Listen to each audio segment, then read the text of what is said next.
plaguing problem for all our municipalities. It's not getting any easier. Hanover Township's become the beneficiary of a lot of traffic from outside of Hanover Township that comes through here to use our highways, etc. And I always use the comment that all you need to do is stand on one of our roads at 3:30, like Cedar Knolls Road and Jefferson Road, and tell me where the traffic's coming from. The Florham Parks, the Madisons, and Downville through that way, they come up to our highways.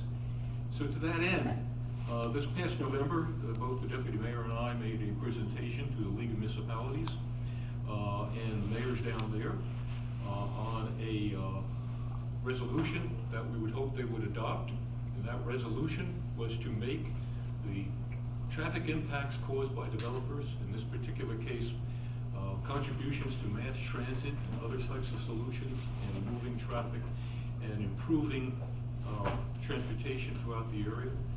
That resolution went to them for consideration back in November. We stayed with it, we followed it, we did some lobbying. Received a phone call a few weeks ago that it was going to be considered by the Senate Community and Urban Committee for consideration before it goes before the Senate. We received word today through Senator Cody's office and other outlets that it was approved. So it will now be taken to the second stage. That second stage, and I don't give anyone any misinformation. And by the way, many people will be thanked, and they will be shortly on this, that the bill will now be seconded and referenced to the Senate Appropriations Committee for another hearing.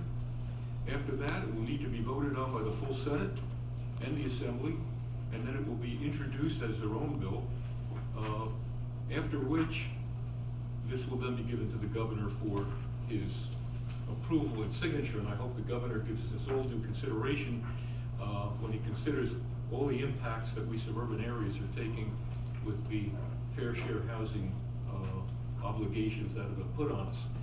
So we are very proud to be Hanover once again to be the sponsor of this bill, S368. A lot of people thank Doug, appreciate you getting on board with this, and the social networking as well. Terry, supportive of it as well. A lot of people have come forward and made phone calls and reached out. Apologize for any wrong numbers I might have put out there. In any event, you were heard, and Mr. Cody's office said that they were inundated, so you definitely were heard, and the committee was heard. So we will follow it now to the next stage. We're not out of the woods yet, so to speak, and I think we should keep the pressure up. Deputy Mayor and I will probably be coming together to design a letter to send out to all the other mayors of the state, asking them to get behind this as well, gain some more momentum from them, so that when it finally gets to His Honor the Governor's office, it's ready for signature. So I thank you all. John, I thank you for all your support on this. It was a long day down in Trenton, but we got there. So thank you all. Very good. Any other comments from the Township Committee at this time?